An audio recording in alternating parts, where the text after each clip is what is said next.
Tonight on CBC Vancouver News. Breaking news from a construction site in Vancouver. The load did come off, and you can see it actually struck the building behind us. Our crews are on scene with our technical rescue team right now. Multiple agencies are responding to some sort of crane incident at Oakridge Mall. We're there. Plus, a surprise reversal from the BC government. Today I'm announcing that we will not be moving ahead with Land Act amendments. The province scraps a plan to allow shared decision-making with First Nations about the use of public land. Also, Swifties are plotting their routes. There's going to be such an influx of people into the city from the island, so I'm not surprised. Vancouver Island ferries are already adding sailings for Taylor Swift's Vancouver concerts in December. This is CBC Vancouver News.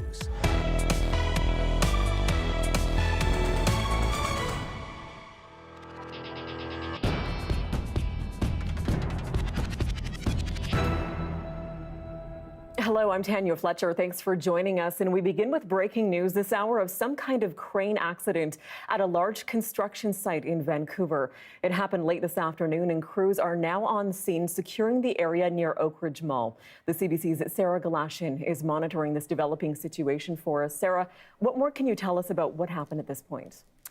Well, Tanya, what we can say right now is that Cambie Street, which is, of course, as you know, a very busy route connecting Vancouver through to Richmond, the airport, that it is closed between 41st Street and 45th. And that's because around 3 p.m., that's when the emergency call came in. There was an incident, an accident, a large, clearly from the pictures as we see them, a heavy object, a load as they're describing it, that was being moved by a high-rise crane. It came loose. It fell from a high story of this construction site. It smashed. You can see from the pictures here, broken windows. There is broken rail ties or fencing along the sides of the various stories that have been damaged, broken, either possibly by this initial heavy load or perhaps from other falling debris that came loose because of various points of contact. This structure is part of the Oakridge Mall redevelopment, and it is right now, there are great concerns about the actual the safety of whether or not there might be any more falling debris. To that, there are, as you said, a number of agencies who are responding to the situation. Among them, Fire Rescue is right now on the scene, and a spokesperson for Fire Rescue taking some questions from the media and talking about what his concerns right now for this site are this hour. Take a listen. The concern now is there's still some pieces of material that are unsecured, so we want to make sure that we can secure all the material so it's safe for us to go into all areas of the building. The building has been evacuated from the workers and the occupants that are inside, to the best of our aware. And we're working right now on, again, making sure we can get access to the rest of the building. Sarah, do we know at this point whether anyone's been injured? Tanya, we don't. We know that there are unconfirmed reports circulating social media. Of course, CBC News is waiting for any official word from emergency responders as to exactly who may or if there are, in fact, any injuries. What we can tell you is that we have heard from Emergency Health Services, and they confirmed that there were 2 ambulances that were dispatched along with a supervisor to the scene around, as I say, 3 p.m. They are also confirming that paramedics have not transported any patients back to hospital from that site at this time. We can also confirm that WorkSafe BC is on site. They are investigating. They are calling this incident serious. And this does come on the heels, I want to point out, of a number of other crane incidents, accidents that have happened within the last month. On January 26th, along Lougheed Highway, there was a crane collapse, closing the highway for a period of time. January 30th, out in Surrey, a construction site, another crane incident happening there. Of course, just yesterday, there were the recommendations for criminal negligence charges related to the Kelowna crane collapse in 2021. No word yet at this point from the agency responsible or the company responsible for this redevelopment development of the Oakridge Mall. It is a massive project involving a number of high rises. There are some 1,700 to 1,800 workers, we understand, that can be involved in this project at any given time throughout the day. And so right now, a priority, Tanya, is confirming the whereabouts, the safety of all of those individuals. And that is a priority, as I say, for the agencies that are right now on the ground. And as well, importantly, communicating to the public that this section of Cambie Street, a very busy street normally, particularly at this time during a commute, that section between 41st, 45th, it is closed. There is a reroute available, but things are going to be slow moving for several hours now while they ensure that that structure is going to be safe and that there's no risk of any other debris that might fall from it. No doubt. Thank you, Sarah. And this is a breaking news story. We'll keep you posted with the latest developments as we get them. The CBC's Sarah Galashan reporting live for us tonight. In other news now, a bit of a bombshell from the BC legislature today. The province is not moving ahead with amendments to the BC Land Act after all. Those changes were meant to share some powers with First Nations over Crown land. But the minister responsible now says that backlash and misinformation has brought the process to a halt. Jackie McKay from CBC Indigenous is with us with more on this surprising reversal. So, Jackie, we understand you spoke with the minister in charge of this today. What more did he say about why this process was suddenly halted? Essentially, the minister wants to take more time to talk to more people moving forward on this.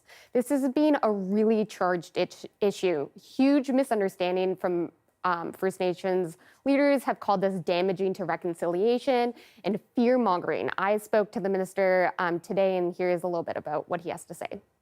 I worried greatly, and I think a number of First Nations leaders worried also, that misinformation was dividing people, pitting neighbor against neighbor, First Nations against non-First Nations. And that's not good for anybody. I think the people that were spreading that misinformation, and some of it came from political parties in the opposition, which is incredibly unfortunate, they have their own responsibility for that. My responsibility is to be able to have the conversation where we come together, where British Columbians are able to understand what's being proposed. The minister says he spoke to more than 600 groups about the proposed amendments already, but the minister wasn't clear about what more needs to be done before this moves forward or when that will happen. So what do First Nations leaders have to say about this process now stopping? Well, I spoke to all three leaders that make up the BC First Nations Leadership Council, Regional Chief Terry Teegee, Cheryl Casimir of the Political Executive for the First Nations Summit, and Grand Chief Stuart Phillip of the Union of British Columbia Indian Chiefs. They were all disappointed by this decision, but it's understanding under these extreme circumstances and pressure the government and BC First Nations were facing. Grand Chief Phillip says he is still in support of the EB government and thinks there is still lots of work that can be done. From all the First Nations leadership, all seem to say that there is more education and awareness needed from the public in terms of First Nations rights and the United Nations declarations on the rights of Indigenous people. I also spoke to Cliff Atleo from Simon Fraser University about this surprise development, and here's some of what he has to say. So I feel in some ways disappointed, even though I knew it wasn't going to be revolutionary. I think it was going to allow for some more tools for communities to have more decision making, which on some level would mark an improvement. But the public appetite for that obviously is not necessarily very good right now. Atleo also points out that BC is the only province with legislation that aligns with UNDRIP, and it's telling how hard it has been for the province to implement some of that legislation, and this might require more fundamental shifts on the public's views on land management and the economy. All right, well, thank you very much for this, Jackie. That's Jackie McKay from CBC Indigenous. Well, the federal government, meanwhile, and the Matsqui First Nation have reached a settlement over the historic loss of reserve land going back over a century. The nation will receive $59 million now after a corridor of land was taken from the Matsqui Reserve in 1908. At the time, it was given to the Vancouver Power Company, now called BC Hydro. The financial settlement recognizes that Matsqui was not adequately compensated for that land.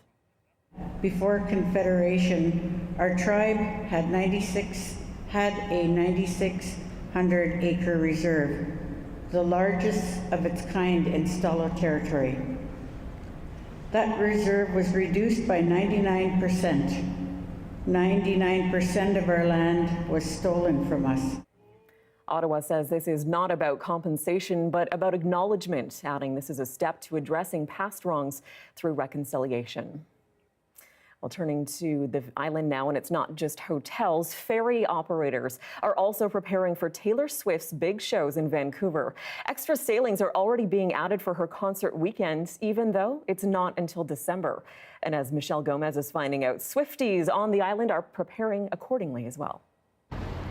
BC Ferries is feeling 22. That's how many extra sailings it added for the weekend of December 6th to accommodate Swift's shows. The reservations opened last week and Swifties are snatching them up. I had Googled when do ferry reservations open, and I had it in my calendar for much later in the year because I think that BC Ferries normally doesn't open them this early. Victoria resident Megan Smith is going to the Sunday concert with her husband and 2 kids and reserved her sailing as soon as she could. She attended Swift's concert in Seattle last summer and remembers the travel chaos all too well. All the trains were booked out months in advance, all the buses, we basically had to drive. Then we're dealing with border crossing. The extra sailings are between Vancouver and Victoria. For fans from farther up the island, Hullo Ferry says it will also add extra sailings on its passenger-only route between Nanaimo and downtown Vancouver. Most likely we will have late night sailings on all 3 of those nights at coming back at midnight. And what that allows our guests to do is, come over for the day, enjoy the concert, finish the concert, and still have time to get to back to our terminal so that they can be home that night. Bookings for these ferries will open up near the end of the summer. It's a smart thing to do because there's going to be such an influx of people into the city from the island, so I'm not surprised.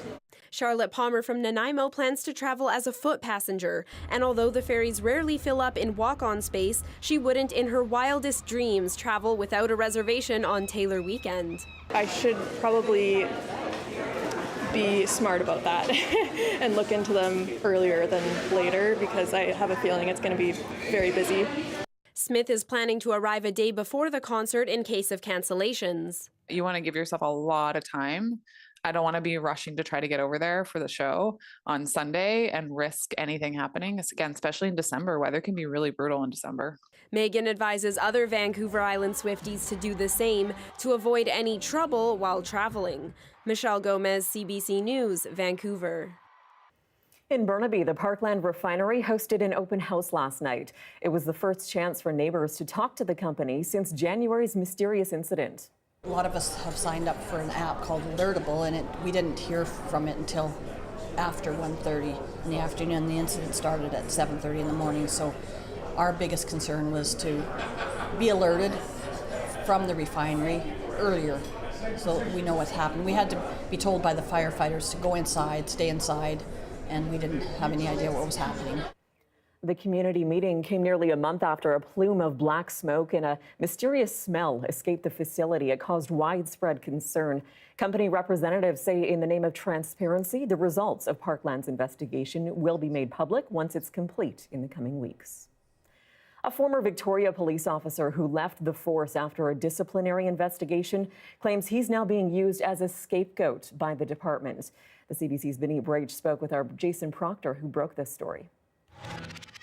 So, Jason, tell us a little bit about this story and why does he feel like he's being treated as a scapegoat? Yeah, so this sort of exploded last week, basically, when we found details about why this charges in this case, which was a $30 million drug investigation, collapsed. So they were stayed. And basically, it was because the Victoria Police, when they investigated this, at the outset of the investigation, there was an initial stage of about a month and a half from May till June 2020, when part of their investigative team was a guy named Rob Ferris, a constable at the time, who was himself under criminal investigation.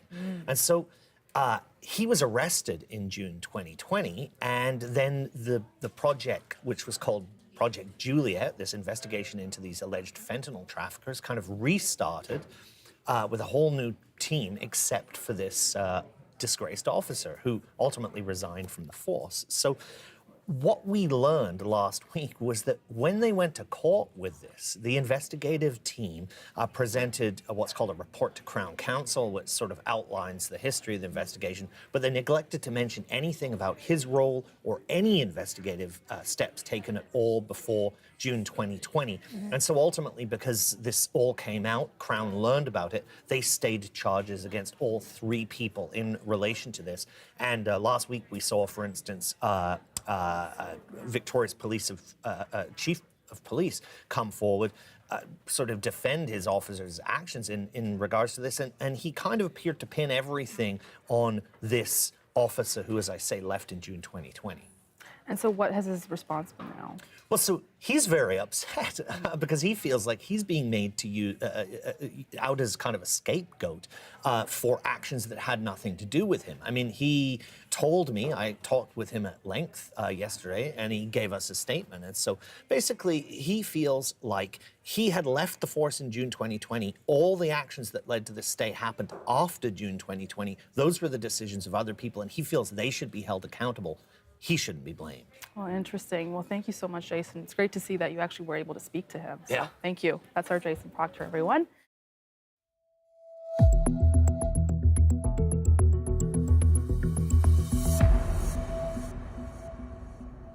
They are called zombie fires, fires that raged in the summer months, burying themselves underground and now continuing to smolder all winter long. But the sheer number of those holdover fires burning in remote parts of northeastern BC has some fire crews worried about what's to come. Here's what one firefighter is seeing. As you can see here in northern British Columbia at the end of December 2023, we still have fire burning across this landscape. Well over 3 million hectares has burned and continues to burn throughout the winter. Our fires did not stop burning. Our fires dug underground. We have had some cold days of -40, -42 Celsius, and on those days, even on those days, the smoke has been puffing out from underground, and you can see smoke all around still. It's the middle of February, and we're still not having snow or precipitation to be able to get into where the fires are. I've seen where the fires are burning into some plantations, so some of the younger plantations, the trees are starting to fall over. I've had friends that have seen candling north of town, so the trees are actually on fire, like what you would imagine in the summertime, like with flames going up the tree. We're heading into our 3rd year of drought in the northeast BC, and so that's exacerbating fire behavior, which there was quite a few weeks last summer where we weren't even able to go out and work on the fires because they were so dangerous. Like, unless we get rain, we're in a pretty emergency situation looking into this summer. And even this week, it's not usually windy like this in February. Echoing those worries is the mayor of the Northern Rockies Regional Municipality, which includes Fort Nelson. Rob Fraser spoke with CBC News Network earlier today. We're very worried about the wildfire season this year. There are, as you said, many zombie fires burning around the region. Some of them as small as a desk, and others of that are hectares large. And the only way you can tell if they're there is just a little bit of smoke in the air if there's no wind. And so if those blow up, it's so dry out there that if those blow up, we'll be looking at an early fire season, and a fire season that's as bad as it was last year. We came through last year pretty good, a lot of smoke and sort of residual effects. We had no fire close to the community itself, but we had an awful lot of smoke. And for those people who have respiratory problems or some of our elders, there's always a concern about that smoke. From the summer fires to the winter snow, it continues to be a disappointing year for skiers and snowboarders here in BC. A mild winter has led to very poor conditions, and the businesses that depend on people hitting the slopes are feeling that pain. Michelle Gassoub has more. For those hoping snow conditions on the local mountains in BC would improve in the month of February, so far that has not been the case. Snowpack levels in the province are currently 40% below usual, especially on the local mountains. They're opening, they're closing. When they are open, the slopes that you can actually ski are quite limited. Mount Seymour today closed, saying they wanted to temporarily suspend operations in order to protect the snowpack that they do have, save it for the weekend when there are going to be more skiers and boarders on the mountain. But not all the province is facing these same conditions. Mountains in the interior, the southeast, and even Whistler are in better shape. Some of them had a relatively strong family day-long weekend, and they are emphasizing conditions can change fast. Every year the conditions are very different. We have had winters with subpar conditions before, so industry groups say local operators know they're going to have to adapt, especially as our climate changes, and these kinds of milder winters will become more frequent. When you go back over the decades, conditions change and you don't know what you're going to get one year to the next. So ski areas, being very practical operators, have to plan, and they plan for change. You plan for the worst, hope for the best. Other people being affected are those that operate businesses that depend on people being able to go and hit the slopes. Today we spoke to a local ski and snowboard rental operator. He said he was doing okay in November, December, even into January, but in February his business was hit particularly hard. Previous year, February, usually people line up here, 35 people coming here every day. And we always run out of all the equipment. You have to let people know, hey, it's not working. I don't have equipment for you. But this season, whoever come in, even we take a lot of reservation, but there's not many reservations. And a lot of reservations that made it for year before that, they have to cancel, right? So yeah, it's like kind of like 70% less people now. So business down 70%. That is a pretty major dip. He said that while international visitors are still going to rent, a lot of locals, they know the conditions aren't good on the slope, so they know they're not going to have a great day of skiing, and they're easing off on those rentals. It's important to note that the ski industry in BC brings in $2.2 billion a year. It employs 21,000 people, so it really is an important industry for this province. When we have a mild winter like this, we do feel the impacts. Michelle Gassoub, CBC News, Vancouver. And that lack of snow really is drastic. Darius Madavia is here with a look at the weather. And Darius, any indication we might see some snow on the horizon? Well, unfortunately, there's not too much good news just yet. It seems like next week we might have a system move in that could bring us some snowfall on the local mountains and the mountains across the south coast. Whether that snow makes it down to Vancouver is much less certain, and I would caution against listening to anybody that tells you it will come here just yet, because will be some time before we know that for sure.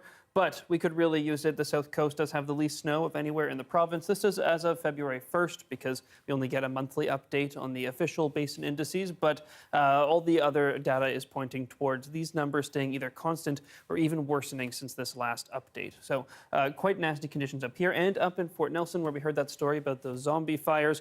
They've had temperatures over the last 90 days, so over the winter period. This over 6 degrees warmer than usual and less than half the precipitation they would usually get, which is already not very much. So not the most ideal conditions, especially considering the drought conditions we've had from the end of the 2022 season carrying into this year. And just for comparison, this is what a normal drought season would look like. So that was what we should be like at the end of a drought season. So the conditions are not fantastic. We did see a little bit of snow earlier today on the south coast, but not making its way down here to Vancouver just yet, mostly because we have those freezing levels still being quite elevated, but some signs that they are coming down this week and some quite significant drop possible early next week. So we can cross our fingers at least, Tanya. You bet. We'll talk to you again in a few minutes. Thanks, Darius. Thank you. A hockey player from Surrey made his NHL debut last night with the Vancouver Canucks. Arshdeep Bains played for more than 13 minutes in total against the Colorado Avalanche. As Joel Ballard reports, it's been a hard-fought journey for the hometown kid to make it to the big leagues. Got knocked to the ice. Here's Bains shooting, and he just missed the net. For the first time ever, Arshdeep Bains laced up his skates and hit the ice as a Vancouver Canuck. It was really special. I think I almost kind of forgot to hit the pucks on the ice when I went out there, so that's how kind of I was just in awe of being out there. Bains grew up in Surrey, and back home, many in the community were watching with pride. It was cool to see him out there on the ice, and I think he had a good positive contribution to the team. It's been a long journey for the left winger. He played on the provincial team at age 10. And even then, his former coach says his talent was evident. Skill-wise, just tremendous hockey IQ, hands, passing ability, stood out amongst a lot of the kids in his age group. He remembers how Baines would film his play and watch the tapes, always trying to improve. That hard work carried into his professional career with the Abbotsford Canucks. Your personality, you see it in how you play, and I think he's a guy who does things for others, does things for his teammates, unselfish, and that's, to me, again, he's very respected for how he carries himself. The kid from Surrey who persevered, despite never being drafted by a WHL or NHL team. It's just that dedication, desire, work ethic, and now he got to play a game in the NHL, which a lot of guys can't say they did that, and to do it with your hometown team, amazing. Baines is now the fourth Punjabi player to ever play in the NHL. This is a big moment. The significance in the community is massive. As you know, we know the Vancouver fan base is one that is full of South Asian Canadians and Punjabi Canadians that love the game. His story, he says, will serve as inspiration for other young athletes. That sentiment echoed back in Baines' hometown. It's very motivational for these up-and-coming players, for sure, to see if he can do it and just put in their hard work. And yeah, they definitely something that could be promising moving forward for all these, young players. For Tuesday's match, Baines' father tagged along, proudly watching his son make his NHL debut. He was a little emotional, told me a little bit of water in his eyes, but that's every kid's dream, I think, to make their dad proud. And here's Baines on the 2-on-1, and it just goes off the stick. Joel Ballard, CBC News, Surrey. Well, still ahead, the University of Victoria hired its first black professor in 1963. After the break, we'll hear from his daughter about his mentorship of black students and the legacy he left behind. Stay with us. Thank you for staying with us during our commercial-free live stream. We are learning more today about some of the world's most iconic whale species and about how humans are affecting the way these gentle giants communicate. The CBC's Anand Ram has more. The siren song of a humpback whale.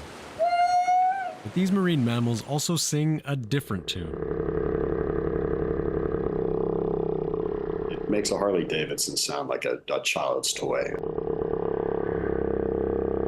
These low-frequency sounds are the focus of new research in the journal Nature. Using vocal organs from dead baleen whales like humpbacks, they pumped air through them and discovered that these whales rotated their organs to vibrate an inner cushion, all to communicate danger, food sources, and for mating. If you're in a very crowded bar and you need to sing to find your mate, and everybody else is making all this noise, you won't be able to find your mate.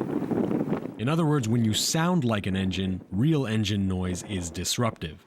And the new research says diving down deeper won't help. Because of how compressed air gets down there, the whales physically struggle to make these sounds. So to vocalize like this, they have to do it closer to the surface. And that's exactly where we make boating noise, in exactly the same frequency range and also on the surface.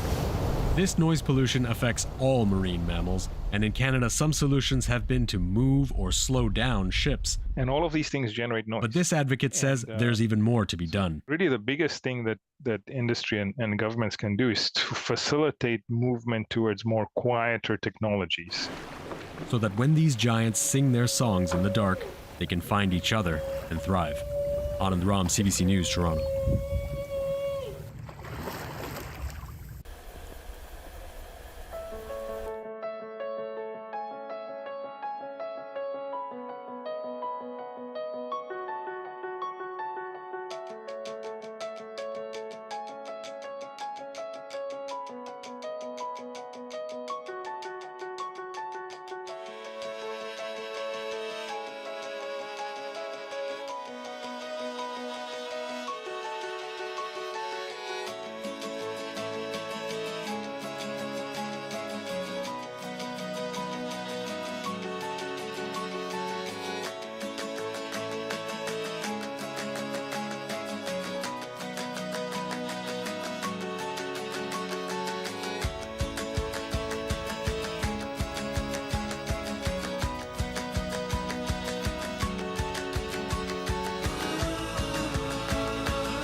An update to our top story now. Vancouver Fire Rescue Services has confirmed one fatality in that crane incident near Vancouver's Oakridge Park Shopping Centre. They say a load from the crane fell onto a person at ground level after hitting part of the building this afternoon. They say the coroner is now working on confirming that person's identity. We will keep you updated with the latest on this developing story as those details become available.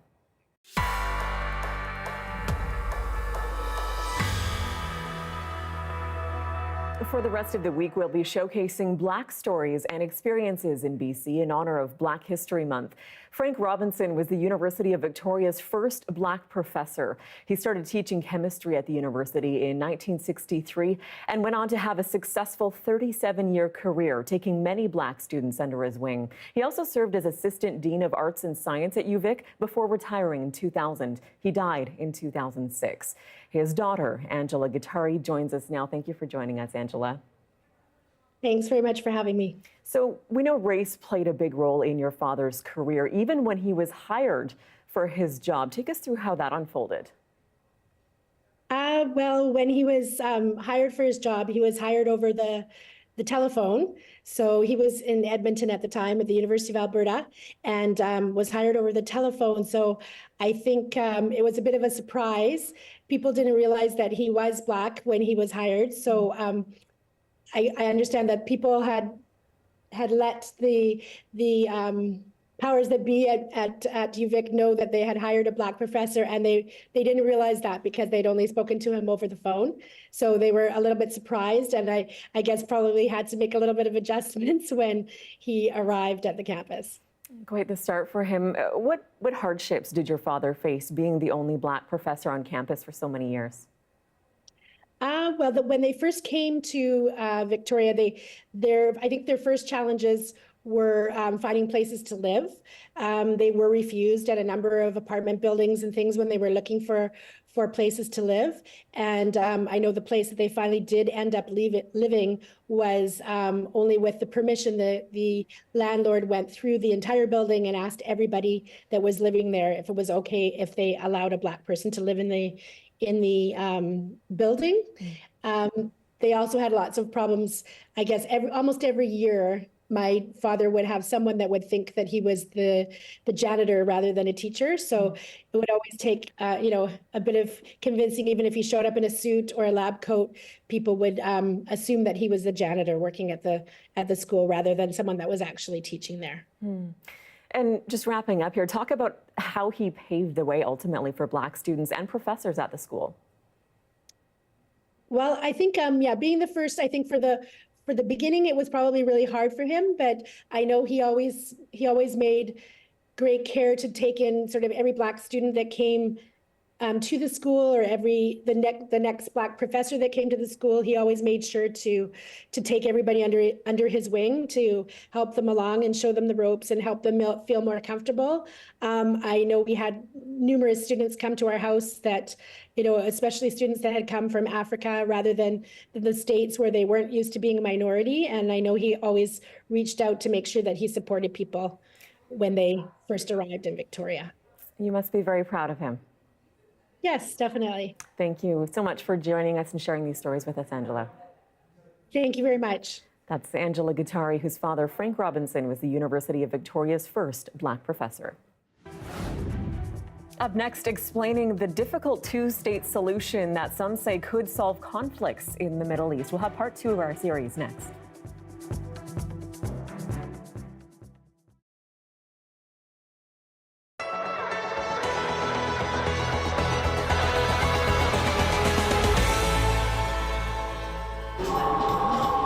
It's been a busy couple of days at Liberty Tax in Charlottetown. It's been really busy, so far, and as the time goes on, it gets busier and busier. Tax season officially started this week. Sarah Fredericks says her schedule has been filled with bookings and walk-ins, some looking to get their taxes done early, others with questions about what's different this year. So the biggest change is that there is a first home savings account, and it will allow you to get a deduction on your taxes. As long as you take it out to buy a home for the first time, you don't have to pay taxes on it. There are other changes too. People working from home because of COVID-19 used to be able to claim $2 a day with no proof of receipts. That's no longer the case. Those who flip homes have to pay full business taxes on the profit, and there is a new tax credit for some renovating so certain family members can live on the same property. Someone who may be determined to keep some members of their family within their home property. So if you're going to add to your property, you can claim a tax credit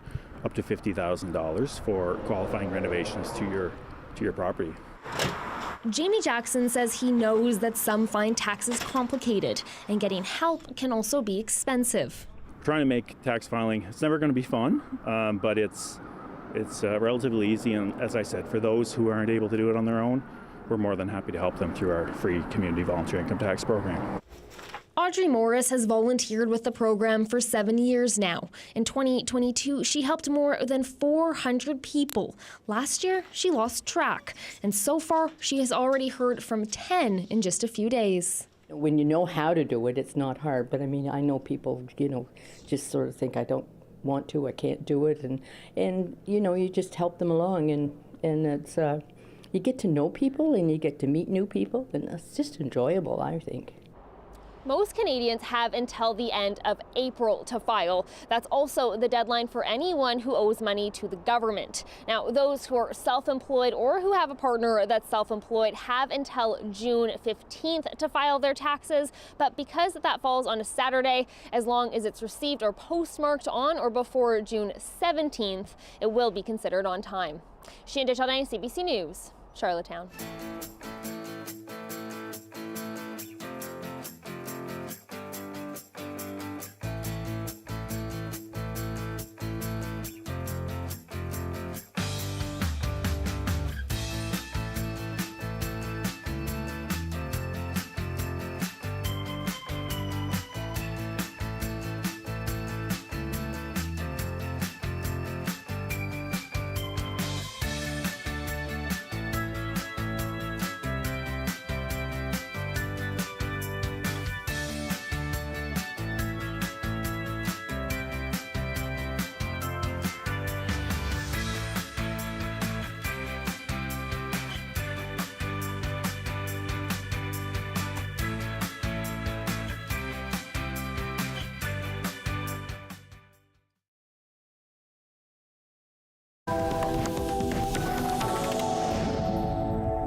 Welcome back. Yesterday, we brought you the first part of an explainer on the history of the controversial two-state solution, something many see as a way to end conflicts in the Middle East. But current Israeli and Palestinian leaders are among the obstacles to a two-state solution. The CBC's Ellen Morrow shows us how things got to this point in part 2 of our series. Another day of protest and violence on the West Bank. In 1987, Palestinian anger over decades of occupation triggered the first Intifada, or uprising. It started out with protests and boycotts before turning violent. The Israeli military cracked down. More than 1,000 Palestinians and 160 Israelis were killed. But as the violence was going on, something extraordinary happened. The two sides started secret talks, leading to what seemed like a big breakthrough. The signing of the first Oslo Accord in 1993. Today, the formal end of the long blood feud between Israelis and Palestinians. A moment when hopes for peace and a Palestinian state were high. Yasser Arafat's Palestine Liberation Organization recognized Israel's right to exist in peace. Israeli Prime Minister Yitzhak Rabin agreed to the creation of the Palestinian Authority to run parts of the West Bank and Gaza. That was unimaginable just less than a year before. As Israel's deputy foreign minister at the time, Yossi Beilin helped start those secret negotiations. But on the other hand, I was very worried. The picture which I saw was a picture of a peace treaty signed by two enemies. While this was not the case. That's because Oslo didn't actually solve tough issues like Jerusalem or what would happen with Palestinian refugees. All that was supposed to be worked out later, but it never was. And attacks from extremists on both sides made everything harder. The prime minister with a vision for peace, dead. Rabin was assassinated by a far-right Israeli student. And Hamas, founded in the First Intifada, launched a wave of suicide bombings in Israel. In 2000, Arafat and then Israeli Prime Minister Ehud Barak tried to salvage things, but they got nowhere. When we've seen these repeated failures time and again, you have total, not just distrust, but even despair. Frustration over the failed peace process set the stage for this, the even deadlier Second Intifada. Once again, Israelis and Palestinians fought in the West Bank and Gaza Strip. Suicide bombings and attacks targeted Israelis. Israel deployed military force against Palestinians. 3,200 Palestinians and 1,000 Israelis were killed. The Second Intifada put the conflict on an even darker path, making many feel peace was impossible. Israel, shaken by the attacks, built a separation wall, added more checkpoints, more restrictions on Palestinian movement. So the failure of the peace process brought hopes crashing down, pushing the two sides even further apart. And that's reflected in their leaders today. Leaders who experts say pose another hurdle to a two-state solution. Israeli Prime Minister Benjamin Netanyahu came to office for the first time in 1996 as a critic of the Oslo Accords. While at times Netanyahu has expressed support for the two-state solution, he's also repeatedly argued against it, saying it would endanger Israel's security. It will not give us peace, it will bring terror closer. ואני אכן גאה על כך שמנעתי את הקמתה של מדינה פלסטינית. Netanyahu's latest government is also considered the most ultranationalist in Israeli history. A fragile coalition propped up by far-right cabinet ministers, Itamar Ben-Gvir and Bezalel Smotrich, both settlers in the occupied West Bank who deny the existence of Palestinians as a people. On the Palestinian side, you have two rival factions. There's Hamas, designated a terrorist group by Canada and other countries, and Fatah, the political party of Yasser Arafat that runs the Palestinian Authority. In 2006, Hamas beat Fatah in elections held in Gaza just months after Israel withdrew from the territory. Then in 2007, there was a brief civil war. Hamas violently pushing Fatah out of Gaza entirely, taking full control and running Gaza ever since. Israel then tightened restrictions around the territory, imposing a total land, sea, and air blockade. Some rights groups say it turned Gaza into an open-air prison. But Israel says it's necessary, with Hamas rejecting Israel's right to exist and vowing more attacks like October 7th. إسرائيل دولة لا مقام لها على أرضنا. إحنا الدولة لابد أن نزيلها. I know the world is very upset of what Israel is doing in Gaza, but what do you expect from a democratic country? How should a democratic country can protect its own people? As long as Hamas is in power, it's a complete disaster. But to Palestinians who support it, Hamas is a legitimate resistance movement against the occupation, one becoming more popular in the West Bank, where rival Fatah is based. There is a lot of raw pain right now. People will side with whoever is seen to be punching back. Fatah is led by Palestinian Authority President Mahmoud Abbas. The Palestinian Authority is backed by the international community, and Abbas says he supports the two-state solution. وبالتالي ليأتوا إلى طاولة المفاوضات أيدينا دائما ممدودة للمفاوضات. But to many, the Palestinian Authority is too weak, and Abbas himself has been criticized as autocratic, in charge since 2005. Polls suggest more than 80% of Palestinians want him to resign. With the right leadership, you'd have a chance of managing, if not resolving, most, if not all, of the challenges. You need leaders on both sides who are masters of their political houses, not prisoners of their ideologies. You do not have them. So there are so many very difficult and deeply rooted challenges to the two-state solution. Still, some find ways to hold on to hope that somehow all this suffering will end. Even at such a tragic crisis, new opportunities are created. I'm a Palestinian. We don't have the luxury of not having hope. It won't take too long before people will get back to their senses. In the end, Palestinians will have a chance to be free. Whether I see it or not, I hope I'm that lucky, but I don't know. Still to come, a new report from Statistics Canada reveals people living in Vancouver are generally less happy than the average British Columbian. We'll hear some of the reasons next.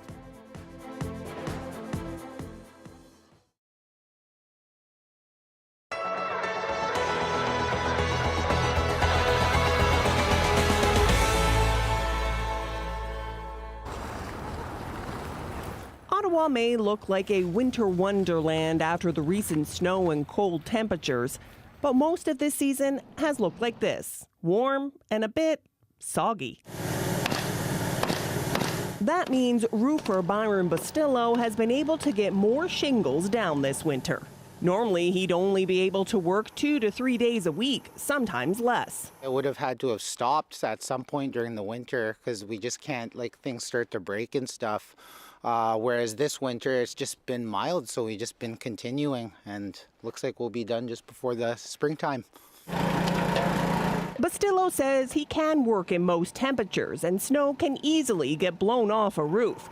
But dry weather makes his job more safe. Just makes it slippery. You're on a rope, obviously, but your angles have to be tighter because you can't be swinging around and sliding right off the roofs. And it's not just purely outside jobs that are getting ahead. Stephen Sever runs Sever Contracting. He's been able to avoid pushing jobs that would normally have to wait until summer. We usually stop cutting windows out in November, but because of the mild weather, we can continue to do it basically up to now. We finished a deck in December, January, because the weather was great. Ottawa has not only been warm, there's been less snow too. Just over 93 centimeters of snow has fallen since December 1st. Over the same time period last year, about 222 centimeters of snow fell. The Ottawa Construction Association says the winter doesn't really stop the work, but a milder winter does help. It just impacts productivity, it impacts performance of equipment. So what you're seeing is they can deliver more construction per day when it's easy going than when it's extreme. So and there's less time lost on preparing the site for the day's activities. DeVries says that productivity trickles down to the worker too, as there's only so much a human body can do in frigid conditions. But it's not just about productivity. DeVries says a milder winter means construction sites don't have to be heated as much, meaning some contractors could save some money. Natalia Goodwin, CBC News, Ottawa.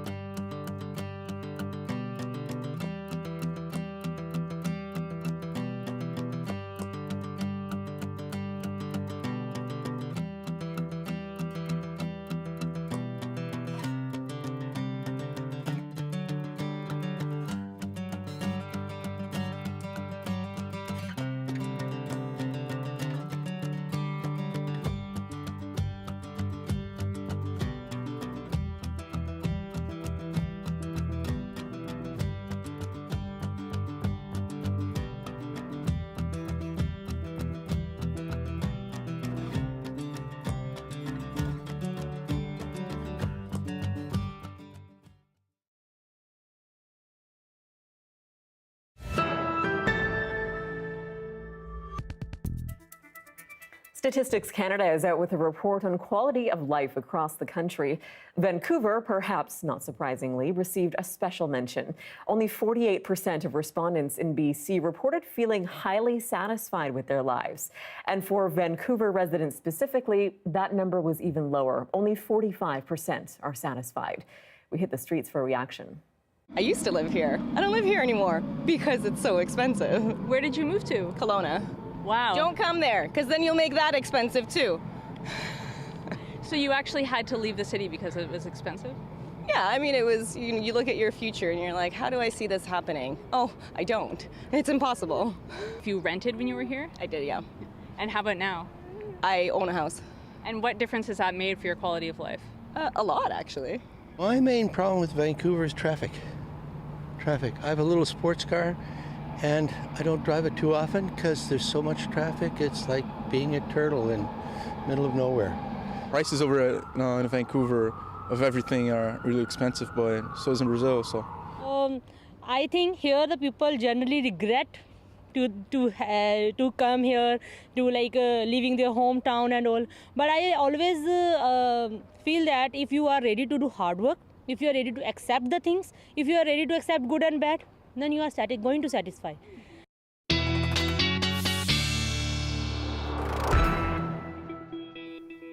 Darius, it's the middle of February. I was surprised no one mentioned the continual rain and gray skies, perhaps as a reason with the less than ideal satisfaction, but hey, there you go. Yeah, well, then you just have to say the temperatures as well.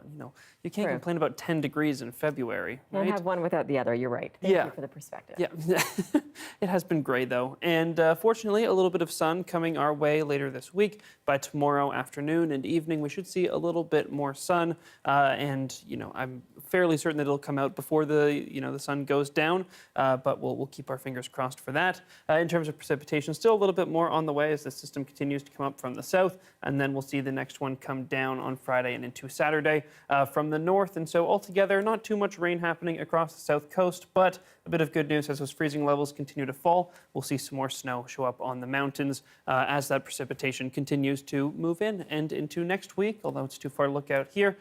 We will see some more as well. So a little bit of good news coming our way in terms of that precipitation, just so we get an idea of when it's coming. Still seeing some showers across the southern parts of the south coast right now. That's going to continue into tomorrow. But then by around noon, early afternoon, we see those showers clear out of Vancouver, and then quickly after that, clear off the island as well. And then the next big thing to note is the system coming down from the north that's going to spread across much of the interior, the northern and central interior, by tomorrow and then, or Friday, sorry, and then continue to roll down. And then it may bring us a few brief showers on Saturday, but I'd say small chance of that happening, showing up in some of the models. But I think Saturday will be fairly dry, and then Sunday is looking a little bit wetter as that system moves in force. And we'll have a better idea about what exactly the timing will be there starting tomorrow and into Friday. Now, in terms of temperatures, we're staying relatively high here on the south coast, double digits for the next couple days before they start to come down into the weekend. And across the province, again, we are staying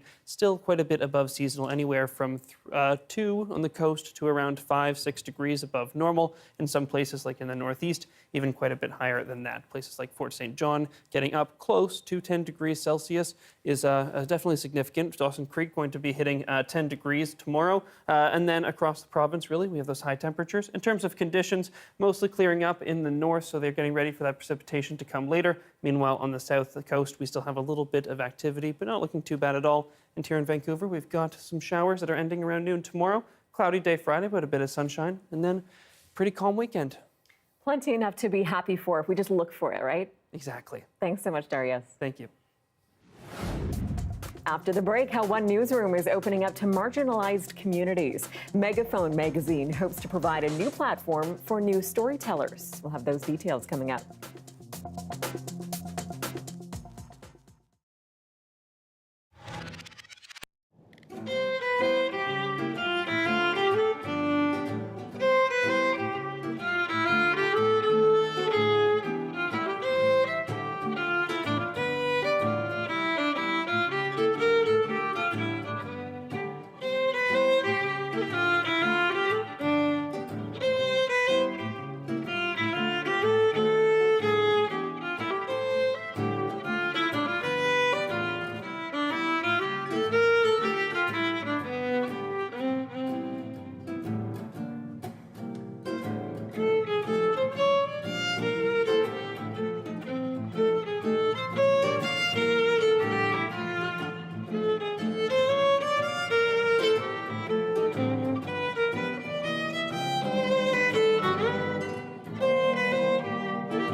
Hey, I'm Amy Bell, and here's what's in your CBC Vancouver inbox. On March 12th, join CBC Vancouver's Michelle Elliott at the YWCA City Shifts free event, Reimagining Our Cities, Advancing Equity in a Polarized Time. For more information, visit ywcavan.org. And CBC Vancouver is the exclusive media partner of West Coast Leaf's annual fundraiser, the Equality Breakfast, March 8th. Tickets at westcoastleaf.org. A BC magazine that features stories of marginalized communities is opening up its newsroom. Megaphone magazine is providing storytelling skills to budding journalists. CBC's Wamish Hamilton spoke with participants about how they are hoping to make a change in their communities. We're sold on the streets of Vancouver. This is a street newspaper. This is supposed to be amplifying their voices and their stories told their way. They need to be involved. Veteran Megaphone newspaper editor Paula Carlson is part of that effort, opening a newsroom to cultivate homegrown storytellers. So we started a newsroom, and we called it The Shift because it's shifting towards being a more inclusive paper, you know, with them. The Shift is a partnership between Megaphone and the UBC Learning Exchange. The project started with a few students last year. All live in Vancouver. Students learn storytelling in-house at Megaphone. They also take an introductory journalism course at Langara College, funded by Megaphone. 1/3 of the Shift's dozen reporters are Indigenous. They haven't had a platform to tell their stories until now. So many of the population that we work with down here in the downtown east side are Indigenous, and they have important stories to tell. That's why they need to be amplified. Storyteller Priscilla Mays Tate is part of the Shift program. The Gitsan Wet'suwet'en mother has called East Vancouver home for more than 35 years. After taking introductory journalism at Langara, she wants to tell stories in a different way. She says the news is already full of Indigenous people's struggles, difficulties, and tragedies. So she's found another niche to fill. How about if we can listen to the positive side? You know, the gifts that these Indigenous people want to share, whether if it's writing or harvesting cedar bark or whatever that makes them unique and strong. This year, Tate's focus is podcasting, something she says gives her a new tool to tell stories, and not just about Indigenous people. I wouldn't mind being behind the podcasting and have people tell their story anywhere around the Coast Salish territory that we're on. Not just Indigenous, but non-Indigenous. Carlson has worked with a lot of reporters as a community paper editor over the years. She says Tate and her peers can hold their own. I picture her working in the industry. I picture so many of them working in the industry, and that gets me excited because wouldn't that be wonderful? The Shift participants are also working on a guide to reporting on the downtown east side, something they hope will further remove stigma in that community. Wamish Hamilton, CBC News, Vancouver. Thanks for being with us tonight on CBC Vancouver News at 6. You can watch this newscast on CBC Gem, our free app, as well as on YouTube and our website, cbc.ca/BC. I'll be back with your next local newscast at 11 o'clock tonight, right after the National. Thanks so much for being with us tonight. Good night.